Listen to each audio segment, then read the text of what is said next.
ओ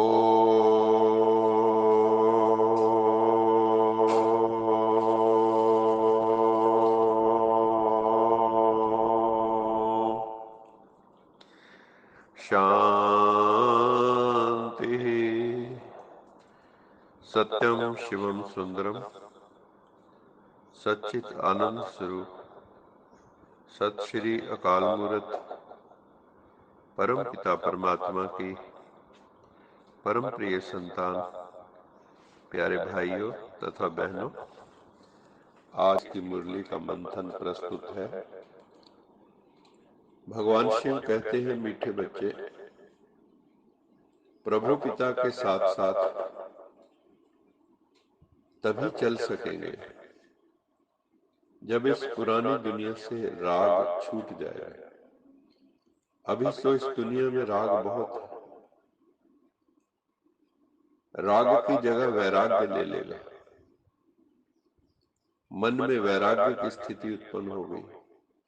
इस देह से भी वैराग्य, देह के संबंधियों से, देह की वस्तुओं से, सब चीजों से पूर्ण वैराग्य होना चाहिए।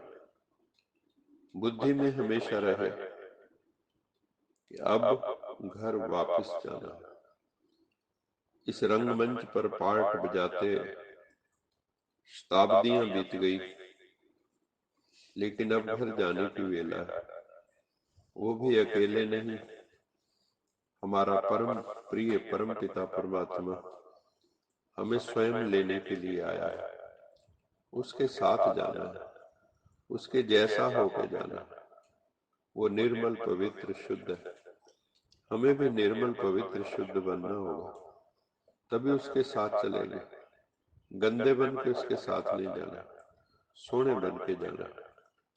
भगवान शिव ने संगम युग पर आकर रुद्र ज्ञान यज्ञ की स्थापना की है। दुनिया में कितनी ही प्रकार के यज्ञ होते हैं, लेकिन ज्ञान यज्ञ सबसे श्रेष्ठ।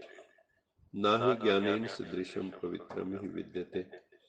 श्रीमद् भगवत गीता में भी आया है कि ज्ञान की तरह, ज्ञान जैसा पवित्र करने वाला दुनिया में कोई दूसरी वस्तु नहीं है। वो भी ईश्वरीय ज्ञान, परमात्मा से मुख से निकला हुआ ज्ञान, जिसमें संपूर्ण सत्य होता है। वो ज्ञान कल्याणकारी। तो परमात्मा ने आके ज्ञान यज्ञ की स्थापना की, जिसे रुद्र ज्ञान यज्ञ कहते हैं। इस यज्ञ में माया रावण जो है बहुत विघ्न डाला। माया रावण अर्थात हमारी अपनी ही जो विकार है, बुराइयां हैं, उस ज्ञान यज्ञ में विघ्न डालती है। अंदर ज्ञान की थॉट्स भी आती, विकारों की थॉट्स भी आती, तो उनमें युद्ध चलता है। यही विघ्न है, ज्ञान यज्ञ के यही विघ्न है। इस समय रावण से उसका विकारी राज्य छीनकर भगवान शिव निर्विकारी राम राज्य की स्थापना करते। भगवान जो है इस वक्त निर्विकारी, जहां विकार नहीं होंगे, राम राज्य, राम का राज्य, राम मतलब निराकार परमात्मा का द्वारा एस्टैब्लिश किया हुआ राज्य, जिसमें लक्ष्मी नारायण और राम सीता का राज्य होगा। ऐसे युग की स्थापना हो रही, ऐसे राम राज्य की स्थापना हो रही। रावण राज्य जा रहा है, राम राज्य आ रहा है। तो रावण को तकलीफ बहुत है, इसलिए वो बार बार विघ्न डालता है। जिसका राज्य छीना जाए वो विघ्न तो डालेगा ही। इसलिए विकारी आत्माएं जब ज्ञान सुनती हैं तो उसे धारण नहीं कर पाती। लेकिन अभी रावण की विदाई की वेला है। अभी जो समय चल रहा है, अभी रावण की विदाई होनी है, क्योंकि राम आया है तो रावण को जाना ही होगा। अभी बहुत समय रावण ने राज्य कर लिया लोगों के दिलों पे, दिमाग पे। अभी जो है राम का राज्य आना है। हम आत्माओं को ईश्वरीय ज्ञान एवं सहज राजयोग में प्रवीण बनना है, एक्सपर्ट बनना है, उसे धारण करना है। ये बंधन काटने की वेला है, बंधन बनाने की नहीं।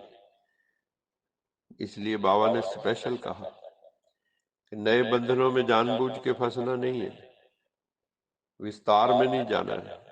बंधन बनाओगे, अगर मान लो कोई कुमार कुमारी है तो उसको अभी नए बंधनों में पड़ने की जरूरत नहीं है।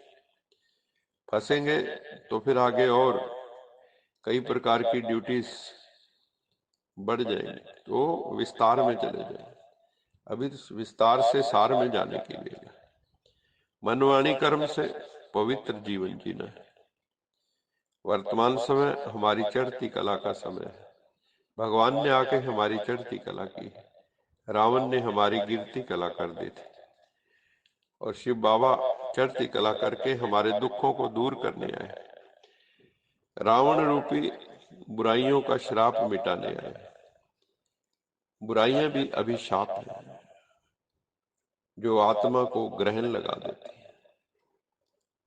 बाबा कहते हैं, मैं तुम्हारी बुराइयों का श्राप मिटा के तुम्हें वर्षा देने आया हूं, सुख शांति, हेल्थ वेल्थ हैप्पीनेस का। इसलिए तुम्हारी बुद्धि कभी भटकनी नहीं चाहिए इधर उधर। जो पिता हमें स्वर्ग का वर्षा दे रहा है, सुख शांति का वर्षा दे रहा है, बुद्धि उसी पर कंसंट्रेट रहनी चाहिए। जो बच्चे सोमान में स्थित रहते हैं, सेल्फ स्टीम में, वही शिव पिता के हर फरमान का पालन कर सकते हैं। जो सेल्फ स्टीम की बजाय सेल्फ डिफिडेंस में आ गया, आत्म संशय में आ गया, अभिमान में आ गया, वो फरमान का पालन नहीं कर सकता। सोमान भिन्न भिन्न प्रकार के देह अभिमान को समाप्त कर देता है। लेकिन जब सोमान से स्व शब्द भूल जाता है या निकल जाता है तो मान रह जाता है, और फिर सब मान शान में आ जाते हैं, अकड़ने लगते हैं। तो एक शब्द की गलती से अनेक गलतियां होने लगती। तो सोमान में रहना है, अभिमान में नहीं, मान में नहीं। सदा सोमान में स्थित रहो तो पुरुषार्थ व सेवा में सहज सफलता मूर्त बन जाएगी। इसके साथ साथ हमें तपस्वी आत्मा भी बनना है। तपस्या के लिए समय निकालना है। बहाने बनाकर तपस्या को टालते नहीं रहना। जिंदगी में अच्छे लोगों की तलाश मत करो। जिंदगी में अच्छे लोगों की तलाश मत करो, स्वयं अच्छे बन जाओ। आपसे मिलकर शायद किसी की तलाश पूरी हो जाए। जिंदगी में ऊंचा उठने के लिए किसी ऊंची डिग्री पाने की जरूरत नहीं है। अच्छे शब्द ही इंसान को बादशाह बना देते। डिग्रियां नहीं चाहिए, वैल्यूज चाहिए। जीवन की राह में आने वाले संघर्षों का भी शुक्रिया करो। उन दुखों का भी शुक्रिया करो जिसने परमात्मा से मिलवाया। उन संघर्षों का भी शुक्रिया करो जो हर्ष के मार्ग पे ले जा रहे हैं। क्योंकि नामुमकिन होता है उनको गिराना जो संघर्ष से आए हैं। जिन्हें संघर्षों ने चलना सिखाया है उनको कौन गिरा सकेगा। इसलिए स्ट्रांग आत्मा बनना है। अच्छा, मीठे मीठे सिकिलद बच्चों प्रति माता पिता बाप दादा का याद प्यार गुड मॉर्निंग। रूहानी बाप की रूहानी बच्चों को नमस्ते। हम रूहानी बच्चों की रूहानी माता पिता बाप दादा को याद प्यार गुड मॉर्निंग और नमस्ते। सदा रहो हंसते, कहीं नहीं फंसते, बन जाओ फरिश्ते, बांध लो अपने बसते, चलो प्रभु के रास्ते। वाहिगुरु जी का खालसा, वाहिगुरु जी की फतेह। बोल सच्चे दरबार की जय। लोका समस्ता सुखिनो भवन्तु। लोका समस्ता सुखिनो भवन्तु।